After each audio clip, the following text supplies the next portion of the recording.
we're going to spend the evening, like I said, we're going to spend the evening talking about story, myth, dreams and symbols, basically. So yeah, me and Sthiramanas will talk, and there'll be a chance for you to talk as well and explore.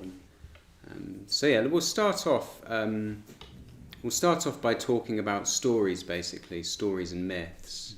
I thought a good place to start with that, just to help us evoke it, is if we could all get into threes and just talk together about what stories have had a big impact in your life. And this might be back from when you were very young, or it might be kind of as you were growing up older. But what stories do you feel have actually kind of touched your life and maybe even shaped your life or had an impact on your life? Or it might just be stories that you just loved, and they were just what you kind of filled your mind with. So let's just start by exploring that, and then we can kind of hash out why that's important for a Dharma life. Okay, so it'd be nice to hear some of the stories that had an impact on you. You don't have to tell the whole story, but you could just kind of say what they were. Anyone happy to share? Yeah, do you want to think, Shai? I didn't quite get to share it in a group, but basically there's a book that I read which is a bit like Sophie's World, but about religions. So there's this boy who is very sick, and his hippie aunt takes him to a journey to the different religions of the world. And that's where I first came across the Four Noble Truths, and that's how I became a Buddhist. So that story definitely had quite a big impact on me. Yeah. And was that a story you returned to, or was it just kind of just like you experienced that once and that one? Yeah, it's quite a thick book, and I have reread it. I later on didn't quite agree with the way Buddhism was actually represented, but yeah, I still like the story. Great. Yeah, some others.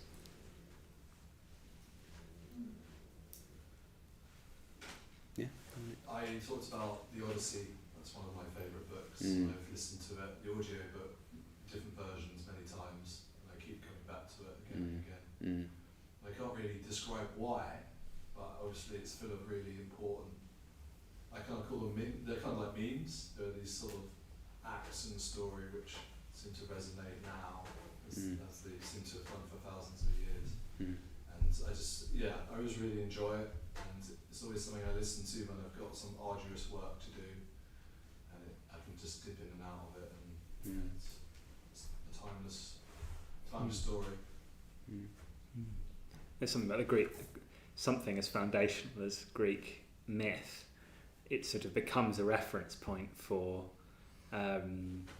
understanding almost anything, especially when you've got as many stories within one as that. The fact that you've got just through the years you sort of kept going back to it and retelling them in different ways. They sort of become it's like a quick way to a deep understanding about something, isn't it?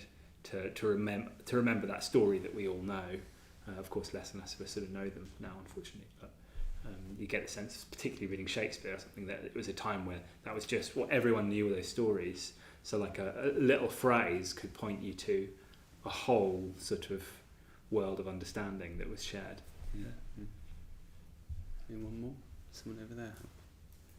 I was going to say Lord of the Rings. It's like a trilogy that I'm absolutely obsessed with, and I've rewatched over and over again. And if I'm ever in trouble in life, I just think, okay, where am I on the quest to Mordor? It's like, what is Frodo gifted, or how do his friends help him? Is it like Galadriel's fire of light, or like, whatever it might be? And I think it's like, we talk a bit about it, the call to adventure, and kind of, it feels like it really follows that trajectory of him saying yes to a perilous journey.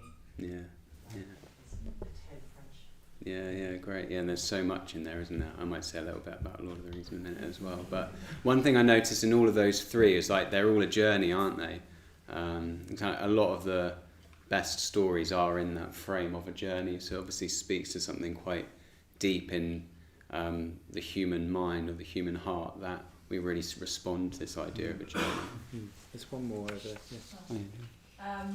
We both talked about love stories, more specifically Great Expectations story. It really marked the ways that we understand romantic relationships and this idea of being saved. So in a way, we were a bit more negative than everyone else. How we try and get away from these stories because they defined maybe a twisted view of what personal relationships in life is all about. Right. Okay. Yeah. They do affect us on a deep level, don't they? These stories. I've got a quote here that I wanted to share about. This is something that Sanghadharin, the man who founded this tradition, he talked about myth quite a bit. And he said, myth represents psychological experiences and spiritual truths which may be couched in terms of historical events, but are not to be taken literally. So here, when he's talking about these kind of deep myths, they're trying to point towards something true, whether that's kind of something psychological or spiritual. It's trying to point towards these kind of universal truths. And I think it's interesting with the fairy tales as well. I think quite often there's like two layers to them as well. It's like I think they can have that effect when it's like you see a character a certain way and you feel like, oh, I need to be like that. But quite often it's also pointing towards transformation as well. There's often quite often like a story of transformation in those fairy tales that they're pointing to. Yeah, I feel like there's something in us that wants story. That's probably the reason that we read books and we pick up the newspaper and we watch things on television and we tell each other stories and we jokes are little stories. Like we're sort of coded in a way to understand things on primarily a human level. In a way that has a beginning, middle and an end, where there's this thing happens, something affects it, and then we get to here and there's a transformation that's happened. It's almost like that's how, well, I guess that is it's a little analogy for life, isn't it? We're born and then we die and stuff happens in between, and but that's so comparatively long and multifaceted and boring and exciting and stressful, and it's very hard to kind of piece that together. But a story, of course, condenses something into a way that reflected against our life can make more sense. So there's something about us that wants that, and I was thinking that we meet that, whether that's a newspaper story or a television show or whatever. Sometimes it might not feel like a myth, it might not feel like a fairy tale, but if you look deeper at something, especially if it's affecting us, it will have a kind of pattern that's familiar. And those things that I think get closest to that stay closest to that pattern are some of the things that are most memorable and affect us most strongly, which is why fairy tales are very memorable. It's why things like Lord of the Rings or Harry Potter or something like that that kind of touches quite close to the sort of original mythic structure or something stays with us and moves us particularly. Yeah, there's a quote from Philip Pullman I like where he said the main thing that human beings need after food and shelter is stories. It's quite interesting. It's like he kind of thinks like is that fundamental to us? It's like as long as we have those basic needs met, then we need stories. Yeah. So what stories kind of caught you in your life? Well, I think the story's been very important in my life, really, and I could talk about all sorts. I mean, a lot of them for me was through theatre. I worked in theatre for a while. When I came along to the Buddhist Centre, I was doing that. So storytelling and how to do that in a clean way, and effective way was what was sort of had most of my interest. And there's lots to pick from. I guess it is obvious, but probably growing up, I'm of that generation where Harry Potter was like, I think it's quite quite deep in my psyche, really. I think this myth of discovering that you're a wizard and going off and learning how to do that, and learning those sort of powers, and then with those powers having the responsibility to act for the good against forces of evil. I think there's something of that when people ask me about, if I get into a conversation about training to be ordained, or sort of coming in contact with Buddhism and feeling it kind of came out of the blue in my life. I remember my first evening sort of sitting in this room, and I wasn't looking for Buddhism at all. I'd sort of been dragged here and hearing Maitreya Balaji speak, and just that first sense of like, oh, there's something a bit more in life that I hadn't kind of been in touch with, and that there's a sort of a door opening basically to something else, and then kind of following that thread, and ultimately deciding to train to be ordained, and then go into that. There's a retreat centre called Pamaloka where men train for ordination, and I remember literally getting on a train and going to this other place, and then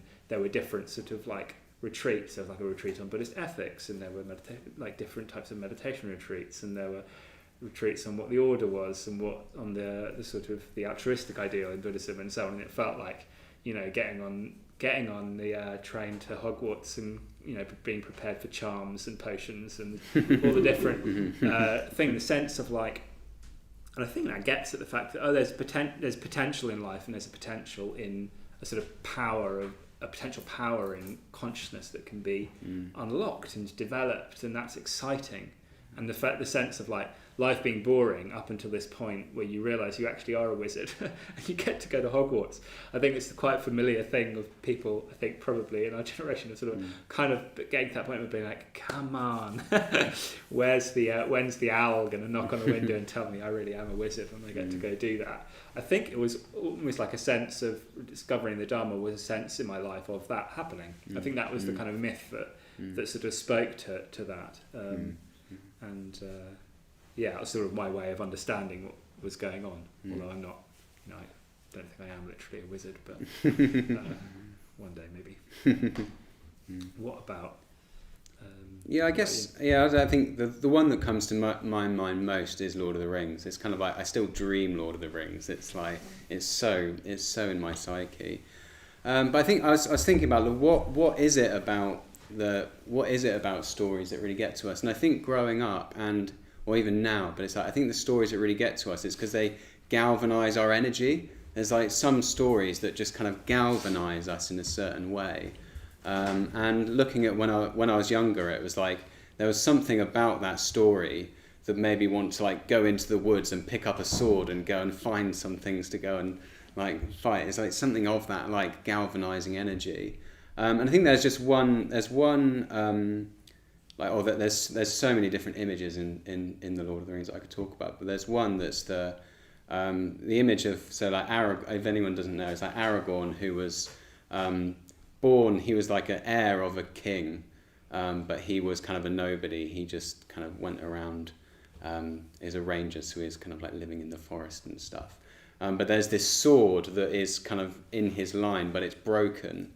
And like a lot of the tension is whether he's going to kind of take up that mantle. It's like there's this image for this broken sword that I think kind of just resonates with kind of like, I'm not the person I could be.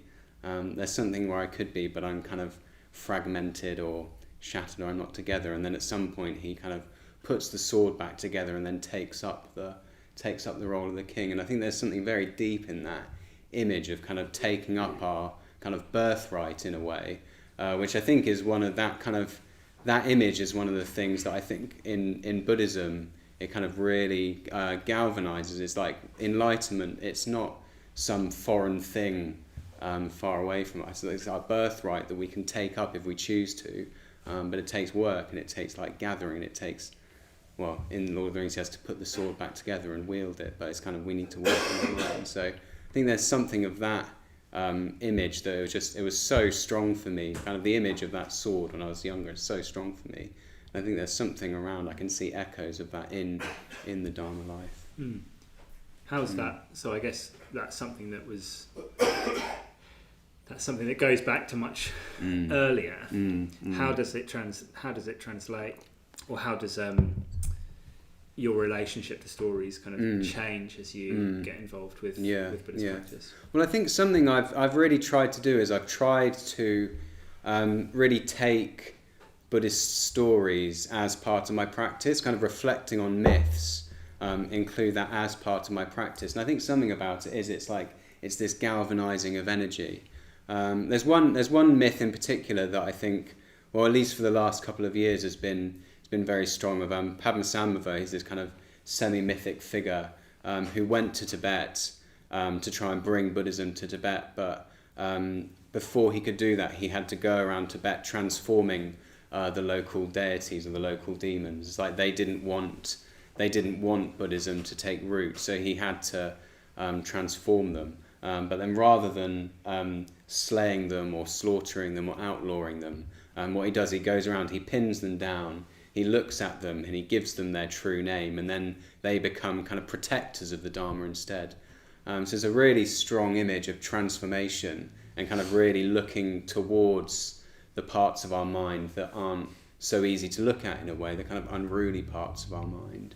And I think there's something about that image that when working on the mind gets a bit tough, there's something inspiring about that image where it's kind of like, oh no, I'm going to look at it and trust that I can transform it and bring it with me. And I think I definitely have like a more of a optimist sort of disposition of like leaning towards everything's fine, which can mean it's like easier to kind of plaster over or not look at some things. So I think having a strong image for like, no, pin it down and look at it, that's quite helpful for me.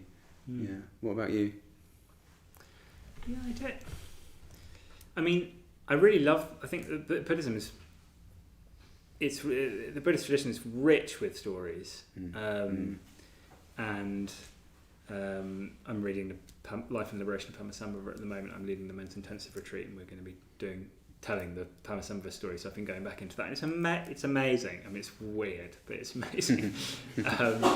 And I like what you're saying about kind of like consciously reflecting on stories as a part of practice, and there's something in me that reacts to that. It's like I can't, for myself, I don't think I can quite. I don't think I could do that particularly consciously. I find it helpful to have to tell a story or to have to do a talk, to use it as an analogy to communicate. It's quite a bit like we were saying about the Odyssey or something like that. It's quite, especially when there's a shared understanding of certain stories and parables and so on, it's quite a useful shorthand in discussing the Dharma. I think the only thing that I've felt like I could really do in relation to them is just enjoy those stories and take them seriously, I suppose. I think in terms of like a conscious practice, I think I could tend to get, maybe it could feel like I could be getting a bit too literal if I'm sort of trying to take the story and kind of interpret it in a certain way and get something and then apply it. Sometimes it feels a bit like when we're communicating these stories, it's like you've got to get a very distinct sort of moral out of it that we can apply. And there's something about that process that I'm not so interested in, I think, but I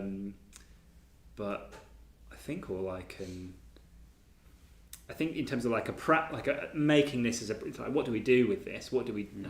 How does this apply to us practicing Buddhism? I think the main thing is just to take stories seriously and engage with it. To know that it's like wired in, it's in our wiring, and to make sure that also to notice, as you say, that like the stories we're being told stories all the time, and some of them will be more helpful than others. They can be really unhelpful, and so if we're not purposefully kind of feeding ourselves with good quality story, we're going to be absorbing bad quality stories all the time.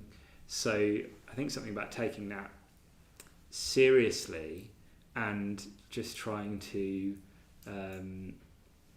keep the imagination alive. I often, for myself and for other people that I talk to as well, I often notice that the surest way out of feeling a bit uninspired is to just make sure I'm reading a good novel and just having something on the go, so that there is a kind of, I've got another world, but I'm not just in this world, which is like, it keeps, it's like, I think in one of these quotes that you found, it's sort of, he talks about existing in two different realms at once. We exist in the archetypal realm and the kind of practical realm of our lives.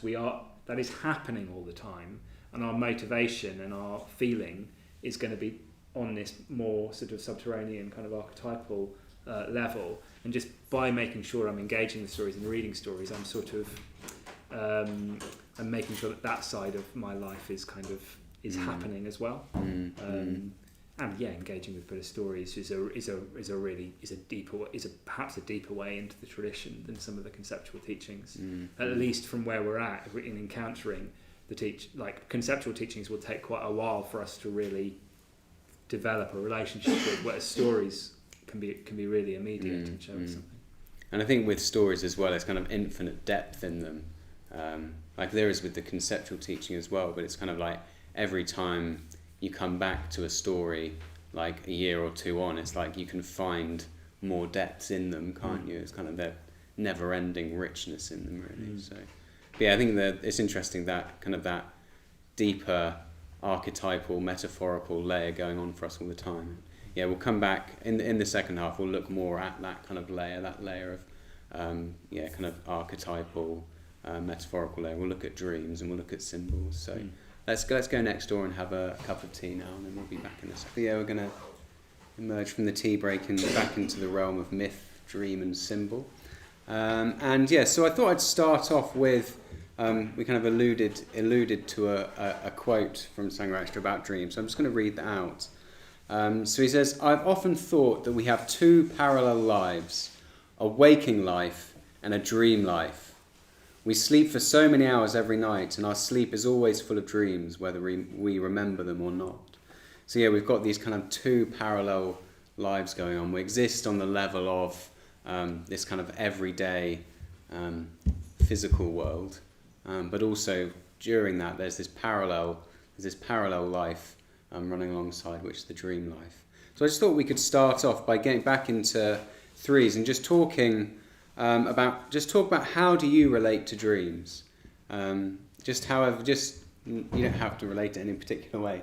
Just kind of like, how do you relate to dreams, and are there any dream experiences you've had that feel like they've had a significant effect? And it might be that you don't think about dreams at all, and that's fine, or it might be actually dreams are important for me. So it'd just be interesting to explore that together in here. So why don't you get into threes again and then talk about how you... So dreams, how do you relate to dreams, and are there have you been particularly affected by dreams? Have there been certain dreams in your life that have been important? Anyone want to kick us off? I go through different phases where sometimes my dreams are just ordinary and sometimes they feel special, but I was telling these guys about this one really significant dream that I had. I live in the women's community here, and Sanghadharin, who started the community, I didn't really cross paths with her, don't know her that well, but I had a dream that she told me that I had to move in before I did. So on the basis of that dream, I ended up moving into community. So sometimes like dreams like that, I'll make decisions like from them, I think.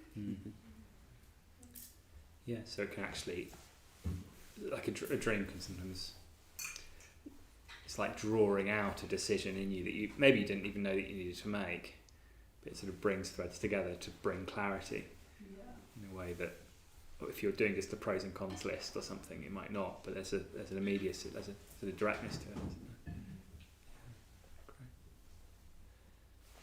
I'm just drawing like a parallel to say, well, in our dreams we're kind of like the focus of our own story. You know, we are the Harry Potter, we are the middle. Like when I was younger, I was convinced that I could hoverfly, and that was a big thing for me, and I love heights, and I think that sense of adventure. And I was saying with the story, sometimes it's inspiring, but sometimes you feel at deficit to the story. You know, you're not the wizard. You know, so it's very difficult. They're great, but so they're trying to tell us messages in we put ourselves in the centre and it helps us live that, the person we feel we ought to be or can be in a way that stories give us, but we're the centre of them, I guess. So helps us feel special. And being convinced that you can fly in dreams. Oh yeah, Yeah. absolutely. I was convinced every time I got up, because even maybe till I was like 4 till like I was 8, and I don't have many repetitive dreams. You were saying that you have often dreams repeating, but for me that was just one when I was younger. Now they're very mixed and changed, but yeah, convinced absolutely. And I love heights. The higher the better for me. So, yeah. I still wake up from dreams and believe I can fly. There's like a certain level of my psyche where I'm actually convinced that I can. I try and explain that to people in a normal conversation. People don't get that, but I know I can. Yeah. What else? Maybe just bring a slightly different approach or element to this, but Nicola had an interesting way of looking at it, which was that she kind of brought 3 different types of dreams. So there were aspirational dreams, waking dreams, and then sleeping dreams. And I hadn't thought of those dreams in that way before she mentioned it. But then she was explaining how that each one has been a guide in her life in a different way, and I think maybe we can all relate to that. But immediately my thoughts went to sleeping dreams, but there's all these different types of dreams that can guide us, which I thought was quite nice. Yeah, and I think that kind of points towards this. It's like there's something going on a deeper level all the time. It's like there's the dreams that we enter. There's the dreams that we enter when we're asleep, but actually it's like there is this kind of like archetypal mythic level to our experience that is underpinning what we're doing in a way that might, and we were kind of talking before, and I was saying it's kind of like it's what our legs are doing in terms of actually what we're doing with our life will be probably much more an expression of the myth that we're living than necessarily the ideas that we have. It's kind of what we might think we're one way, but actually it's like the myth that we're living out will be actually what's defining our lives. And sometimes you can only really see that looking back. It's like, oh, there's something playing out. But I think, yeah, it's like when we're asleep, that's when we're most in touch with this realm, or deep meditative experiences as well. I think that's another time where we can get really vividly in touch with this kind of like archetypal mythic layer to our lives. But when we're asleep, those dreams, and particularly big dreams. I think we talk about big dreams, don't we? Where they're kind of got a different quality to them. So like sometimes there'll be dreams where we're kind of semi-conscious and things are happening you don't really know. But every so often you have a dream that just feels crystal clear. Even like you can feel the texture of it. Like I'm having dreams like I can actually feel everything. Then you wake up and it's like just as vivid in your memory as when you're having it. So it's like there's different levels of dreams even within the sleeping dream as well. It's like when whatever it is, the psyche, the mind, the unconscious wants to communicate something. It's like it steps up the vividness and the brightness and the reality of it to start really like speak to us in a way. And I think when we're given them, in a way it's a gift. It's like the mind's giving us a gift and we kind of like learn to take it seriously. Yeah, it's like the just not assuming that all dreams are on the same, sort of operate on the same level, because then it's just I sort of had periods of writing down dreams and you just get all this like reams of stuff. You're like, I don't know what to do. I don't know what to do with this. It's like a lot of it sort of feels kind of nonsense.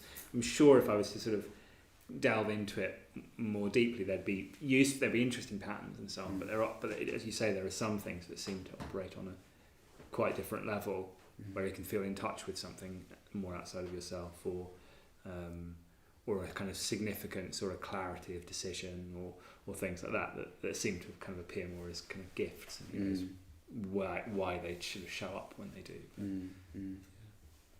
Let's hear one or two more if there's.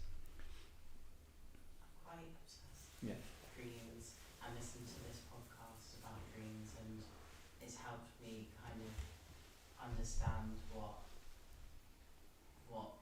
maybe is being communicated from the self or the psyche or whatever. But they talk about like luminous dreams, like like there's like an emotional texture to it that's kind of like what you were talking about, where you felt sort of like, oh, this has implications for my life, I need to listen to this. And sometimes it's not entirely rational, it's almost like beyond you, something that you didn't know was in you at all. And it can just like change. I've had dreams like that that have just changed my mind, I think, changed my reality, which is just really exciting, I think. Yeah, because things are sort of more fluid in that. It's like you can experience transformation more directly because things can transform more immediately than they appear to be able to on the physical level.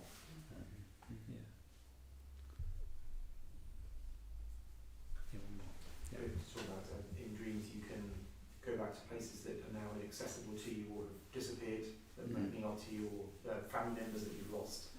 And I think I've certainly made a conscious choice to not see those as weird, because you could be, oh, this is sort of upsetting. And it's not at all, actually. I agree with your point that if you accept it as a legitimate other reality, it's actually something to celebrate and rejoice in, that you get there's this free of time. You can be with people, go back and see things, or experience quite fantastical sort of epic dreams about events that would never happen to you, like volcanoes exploding, whatever it is.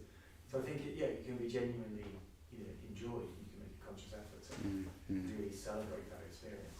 Look forward to what's coming next. And often when we wake up from, or any dream, but particularly bigger dreams, we can wake up quite stirred up by it, can't we? It's like if we felt strong emotions in the dream, you can wake up and that emotion's kind of like very with us still.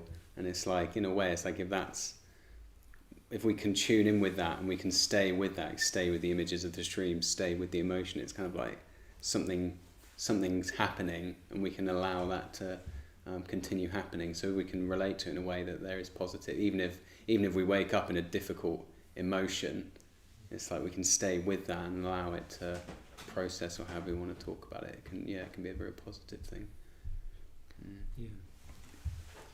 Yeah, because sometimes it feels slightly unfair. It's like everything's going in my external life, things are going in a certain way, and then I go to sleep, have some weird dream that really bothers me, and then suddenly I'm in this completely different mood. It doesn't feel quite right, but something in me kind of wants to like get back to the sort of rational understanding of what was going on, where I sort of left off, but something's actually moved along.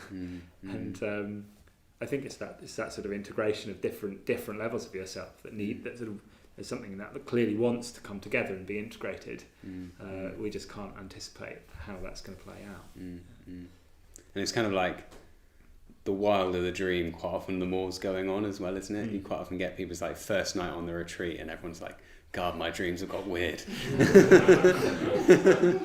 It's something playing out on that level. Once you start working your mind in that way, it's like things start to happen on that level. So I guess one danger in talking about dreams is that, well, they're fascinating to us, aren't they? Because they're so much richer a lot of the time in terms of image and feeling than our daily life is.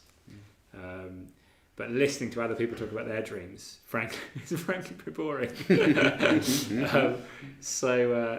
How do we talk about them without sort of falling into that trap? I don't know. But I guess I know that you talk about dreams. There's like semi-feedback there. How do I follow? Could have done that in private. Yeah. You talk about dreams quite a lot. Didn't you just say anything more? No, I didn't mean to do that. I know sure you're I talk about it in a very interested. interesting It's very good. Yeah. I know it's important to you, dreams. How do you? I guess a broader question is like, what do we do? What do we do with them? They can seem so. Like, how do we make it more than just an interesting thing? How do we make it a part of a practice of transforming ourselves? Yeah. I think it's interesting because I think it's a balance, because if you take them too seriously, you can make it mean something about you. If you have a big dream, and if we keep practicing, I'm sure we'll all have some experience of big dreams. It's easy to then kind of fall into like making it something about you and about, oh, aren't I amazing because I've had this big dream that's obviously religious or whatever. I think that's like one danger, but then the other danger is kind of just not paying any attention at all to it, and then those riches aren't there. So I think there's a bit of a balance, and I think kind of need to find our own way. It's like some people do kind of pay a lot of attention, like writing them down and trying. I think there's something about dreams that the more you take them seriously, the more they come up to speak to you as well. So I think there is some level of wanting to engage with it.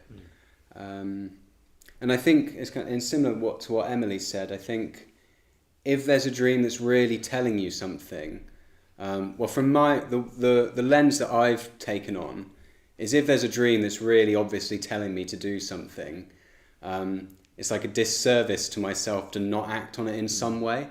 Not that you have to act on it completely literally or whatever, but it's like if there's something that needs to happen and the dream's trying to tell you to act on it in a certain way. So there's a few, I won't go into all of them, but yeah, there's a few times where it's like my dreams have very obviously been like, you should do this. So it's like, okay, I'll just do that and trust that there's more wisdom in that. Particularly, I've had dreams.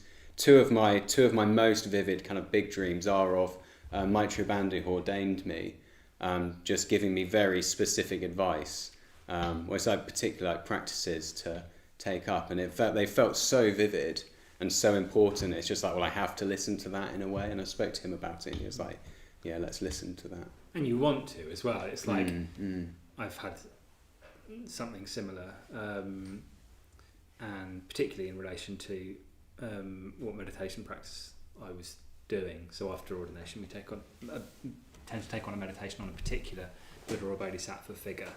That why we do that, or why we're drawn to a particular figure, and that the basis of that relationship is a bit mysterious.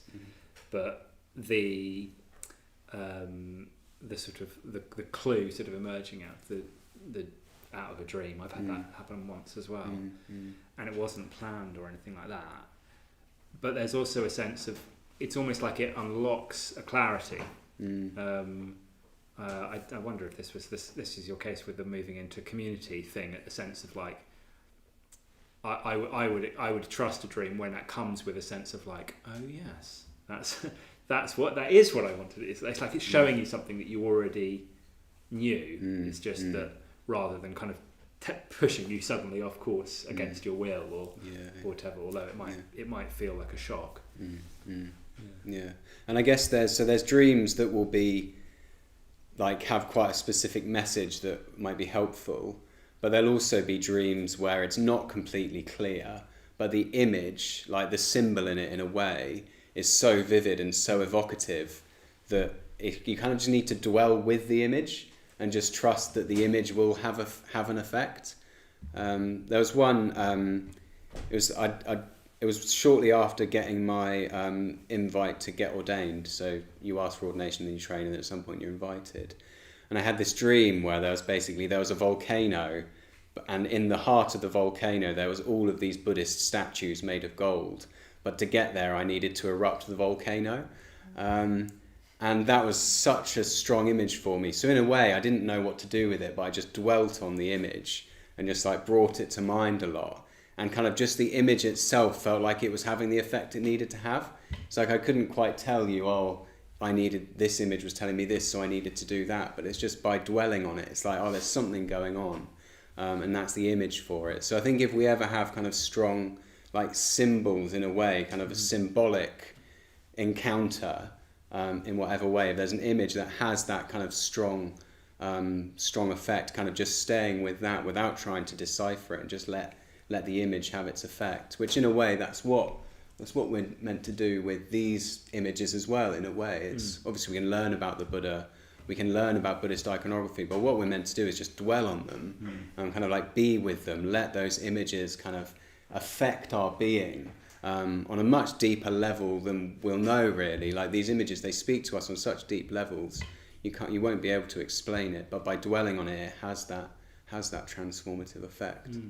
Yeah, and that can even be, it can even be quite literal, even if you don't know quite why. I was thinking a friend of mine recently was telling me about a dream which seemed very significant to him, in which he was very, very emotional in the dream, looking at this painting that had like an oil painting that was completely black with different layers of like thick oil paint. It's completely in black. And we were talking about it, and since he sort of decided, I'll make a painting completely sort of in black. He doesn't normally paint particularly, but it's like we don't always necessarily know what to do with something, but it feels like, there was a moment in my life of strong significance, and we might feel that more strongly than a moment than other sort of other moments in our waking life might not feel as significant as that. And so there's something about honouring that in some way. And maybe it is just, I'll make a painting and I'll look at it and I don't quite and see what happens. And that might be that we realise something and I make a decision and we change something in our life, or it might be a more subterranean kind of shift than that. But it will, something about sort of trusting the process of that it will do something. More often than not, it's probably, as you say, just recollecting it, and particularly if we're meditating, then dream and meditation they do work well together. So bringing in terms of using the imagination in meditation, a dream image is a very good place to start. If it's got emotional energy in it, it will sort of point us into where there is emotion to be experienced, basically. So we can do that in an over fiddly kind of way where we actually just stay a bit distracted, but there is a way of sort of allowing the sort of energetic force of that image to kind of come into meditation and to be dwelt with in that context. So maybe we should move on to talking more about symbols now. So we kind of talked about symbols emerging in dreams, but then there are symbols that have emerged out of other imaginations in a way. I guess all of these Buddhist images, symbols in general have emerged out of minds, and it's interesting how in different cultures similar symbols have emerged. If you look at a lot of these kind of comparative mythology or Carl Jung and stuff, he kind of draws out these kind of universal symbols. But then there's also particular Buddhist symbols as well that are communicating from a Buddhist point of view, a Buddhist view, and they are there to kind of help us move in the direction we're trying to move in on the Buddhist path. It's like those images can help us do that. Are there any images for you that feel like have done that, have helped you in any way move along that path? Yeah, I think I was just before that. I think just to say, I think that there is what you're getting at now. I think is a definite shift that we need to keep looking for and remembering exists within the Buddhist tradition, from the psychological to the transcendental. A lot of our dream life will be sort of exploring our minds on a kind of on a psychological level in a way that's focused on the self and correcting within the self, which is necessary, but there's a point in which it's like we're aligning things to the point where we can go beyond that completely and completely step out of that paradigm. And we need to keep remembering, whatever we're looking at the Buddhist tradition, that it's all aiming for that ultimately. And I think that the symbols that you're talking about are kind of more than perhaps the black painting image or whatever. There's something that can kind of take us into something new and beyond ourselves. And I think for me, the first meditation practice that I took up when I was ordained was of Manjushri, who's the Bodhisattva of wisdom, who holds the book of the perfection of wisdom to his heart and holds a flaming sword of wisdom over his head. And so those two symbols have become very important to me. I think I sort of appealed before I started doing the practice. There was something about that I found attractive and I didn't quite know why. But dwelling on that in meditation and just it's almost like trying to get closer to seeing that image, either sort of visually or otherwise, and somehow getting closer to that with my emotional life kind of tuned up in meditation, and trying to bring my sort of heart and this symbol closer together seemed to be a way of getting in touch with whatever that transcendental level is, sort of stepping across that threshold, if you like. And yeah, that sort of stayed important for me, that sort of search, really. There was a moment where I an ex of mine was from Istanbul, and we went there and looked around some of the sites in Istanbul, and went to the Topkapı Palace, which had one of the most incredible collections of, well, actually all sorts of things that I've ever seen, but particularly from the sort of old Ottoman regime there, like collections of jewels and of including a bunch of the most ornate swords and books that I'd ever seen, like these, but I guess they would have been the Quran, but they sort of like gold work, sort of like the most intricate gold work with like massive emeralds sort of studded in it, to sort of, it's like that's how you do a book. That's like this, and similarly with these swords, just like studded with jewels and gold work and so on. And there's something about the archetypal realm is completely, exquisitely rich and beautiful, and these bodhisattva figures and these symbols are they're well, the bodhisattvas are sort of draped in silks and jewels and so on, for that reason, that it seems that the mind at its most refined responds to something that intensely rich and beautiful, and that it's like the passage of the mind moving to higher and higher levels goes through that archetypal kind of level. So somehow being in touch with that and making that more real, and I found it really helpful to see those things in the flesh. That kind of added a richness to my imaginative experience of it, was taking me closer to a real understanding of what that symbol was getting at. I couldn't quite say what that is. At least I couldn't say what that is in a way that's better than you're going to be able to get to by imagining the book of the perfection of wisdom, or the flaming sword of wisdom. Like, your own imaginative response to that is going to be clearer than I could possibly articulate by saying why that's a symbol, or what that means. I guess one of the symbols that came to mind when you were talking, this isn't one I've thought particularly about, but it's one of the things Sanghadharin just said is like there's a golden thread connecting us to the transcendental, and it's like there is a part of us that's connected to it, and it's like to travel there, and it's as if these symbols are one of the ways that we follow that thread. And I think for me, I've found that I meditate on there's a Buddha / Bodhisattva called Vajrasattva. He's got pure white, holds a Vajra to his chest and a bell in his lap. And there's these images, they're so multifaceted. It's like whatever I needed at the time, I could find in the image. So if it was like I needed more kind of strength, that was there in the image. If I needed more kind of receptivity or openness, that was there in the image. And it's like whatever we need to move in that direction, like resonates with the image to help us move in that direction. So it's kind of there. Yeah, they're so multifaceted. It's like whatever we need, however far along, it's like it keeps on meeting us where we are with that. Like the qualities that we're trying to develop emerge. It's almost like they emerge directly out of the symbol in a way. It feels so sort of.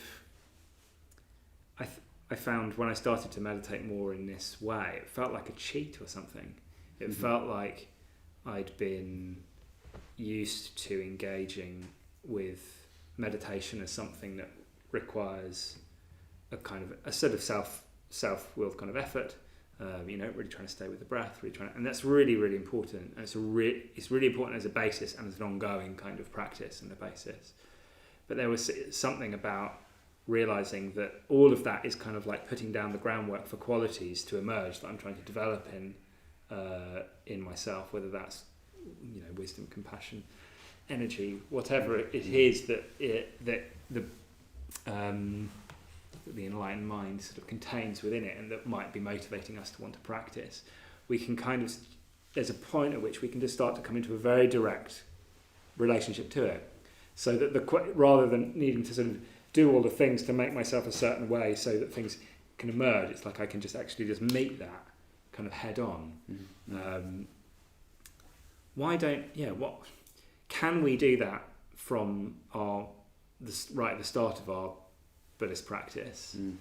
Why is it that we don't? Well, because we don't sort of teach those practices, do we? At a class like this.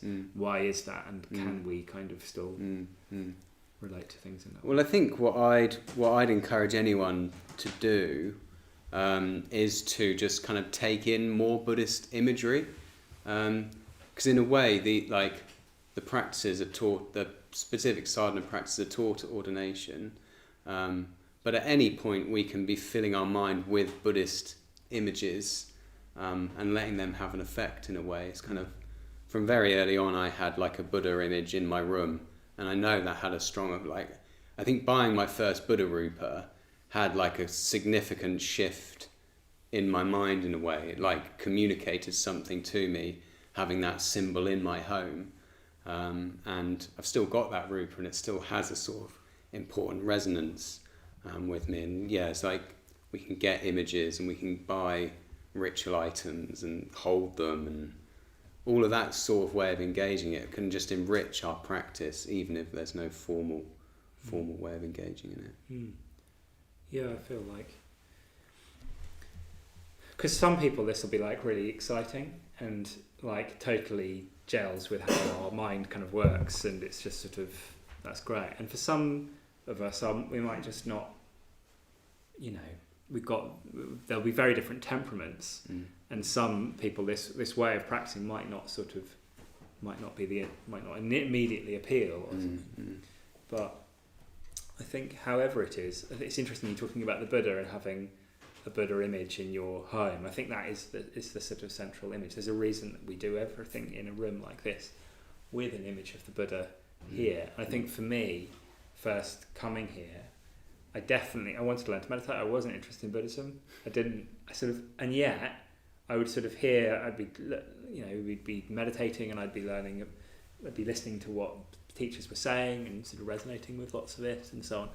And then like my sort of view would sort of just like drift just occasionally to this very beautiful image glowing in gold, and my mind would sort of just keep, it's like sort of track back and forth between what was being said and this image. And I think that was really important. It's like it didn't need to do very much, but it communicates something in itself, doesn't it? And in a way, everything that's being taught, whether it's sort of practical or people's personal experience or the reflections that we're having when we're talking to one another, they find a home in relation to this image of the perfection of humanity.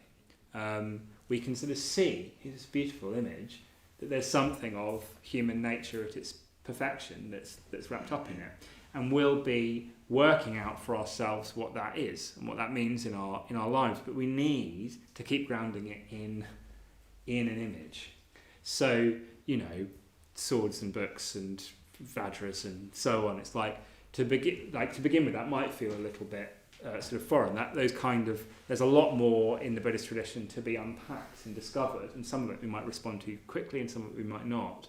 But there's something there's something so basic and universal about the Buddha image that I think is can be our starting point. And it's like, even if we coming along, and even if you're like definitely not interested in Buddhism, if there's something that resonates to what's going on in this building, keep just bringing it back to the Buddha image, and let that kind of let the sort of the meaning for that for you emerge from that image. Take the image seriously without it needing to have a particular definable meaning, because we're not in the realm of definable meanings. Yeah. So I think we should probably leave that there. On going from this, we're going to be looking at different symbols from the Buddhist tradition over the coming weeks. I don't know who will be next week now. It might be Suragupta coming to do the one she's going to do tonight, or it might be me doing about the lotus.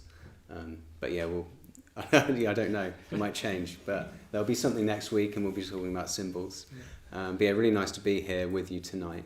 And yeah, these classes are completely free, so yeah, we want these classes to be available for everyone. But if you are able to make a donation on the way out, that'd be really appreciated.